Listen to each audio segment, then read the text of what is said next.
Hello, hi, and welcome to my channel in Sutapa's world. So today I'm back with another very interesting recipe, and this time I'm going to share how to make a creamy kheer. So without wasting any time, let's check out the recipe. And if you're watching my video for the first time, then please don't forget to subscribe my channel.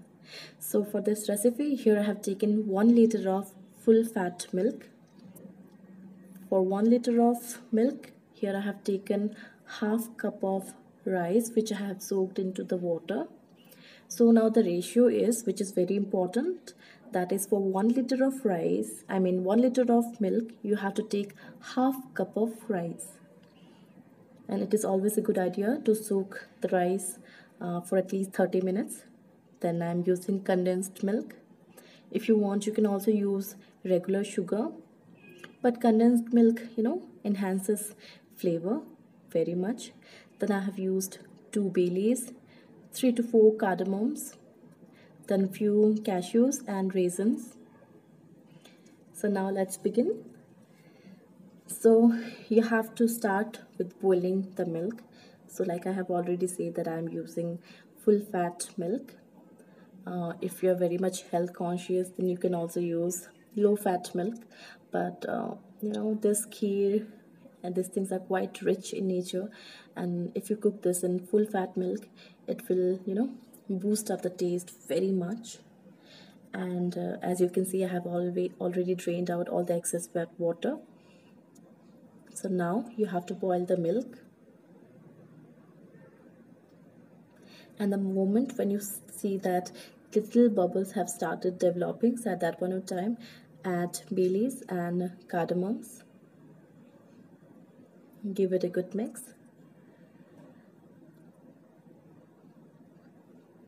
and now you have to boil it for one and two times.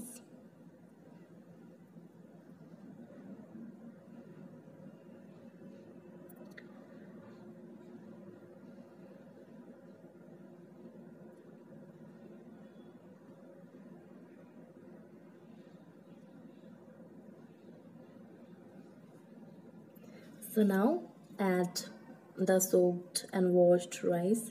So I'm using the plain normal rice that I use in the regular day-to-day basis. So now add cashews and raisins. If you like, you can add any kind of extra dry fruits of your choice, but just for the garnish purpose, the actual taste comes with raisins and cashews. And now to make a good kheer is to have patience. Yes, now you have to cook this into medium to low flame, and it is very important that you have to keep on stirring it. And now I have added condensed milk, so I'm adding almost half cup of condensed milk. So it is completely depends upon your taste, your preference, how much sweeter you want your kheer to be. So into that manner you can increase and decrease the amount of sweetness into your kheer. So now the main and important thing starts is to mix it. So for me to make this kheer, it took almost about 40 minutes. I was cooking it in medium flame for about 40 minutes. And it is very important for you to have patience, and you have to keep on mixing it. And in between, I was just enjoying the nature and play some song just to keep yourself in a happy mood, because kheer is such a delightful sweet dish that you will have patience, no other way to run. So now, as you can see, after cooking it for about 25 minutes, the amount of milk has reduced so much, and it has also started developing the kheer, that is the malai, which is getting sticked to the edges. So it is very important that you scrape out all the malais from the edges and you mix it into the milk. And in between, do check the rice whether it has cooked or not.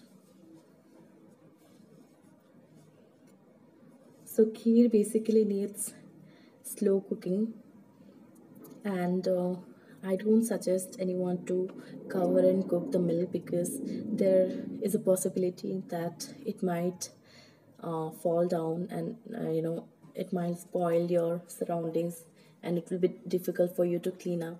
So that's why I cook it without covering through a lid. And in between I have added 1.5 teaspoon of brown sugar.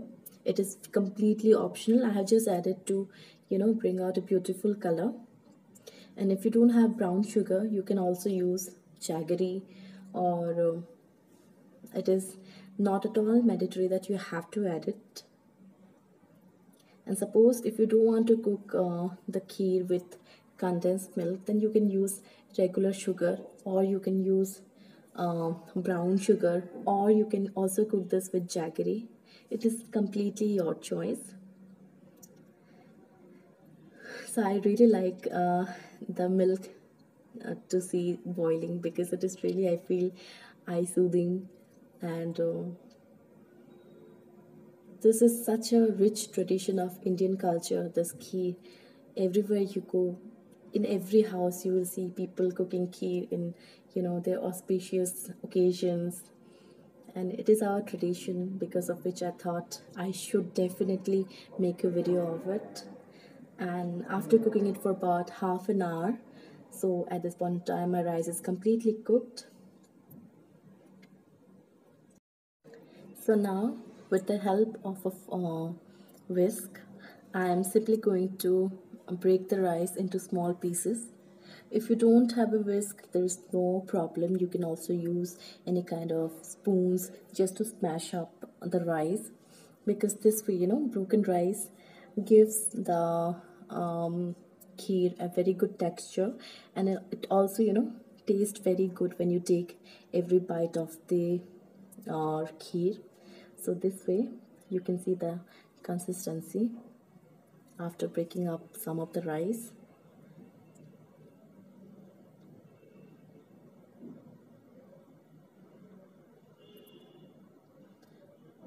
So now again I'm going to mix it again with the help of a whisk,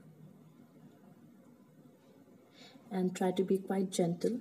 Don't over mix it. You don't want to make it a paste. Just little bit of broken pieces of rice is just enough. And with the help of a spoon, if you want to break the rice, it is the way I'm showing you how you have to mix. You just have to press it into the edges, and this way your mixing will be done. And it has been already 40 minutes that I have been cooking this rice pudding, that is kheer. And you can see that the milk has became half of its quantity, and there is still a good amount of liquid is still there. So it is always a good idea to keep some liquids, because when it will be cool down, you can see that it has become very thick. So I will always suggest you to keep some extra amount of liquid into your kheer, because then only you will be able to enjoy the creamy flavor of the kheer when it cools down. So you can see the texture. So it is now completely cooled. So now it is just ready to eat. And enjoy this with your friends and family, and do let me know how it turned out. And please don't forget to subscribe my channel Sutapa's World. And if you liked watching my video, then please press the like button. And thank you so much for watching my video. Bye bye.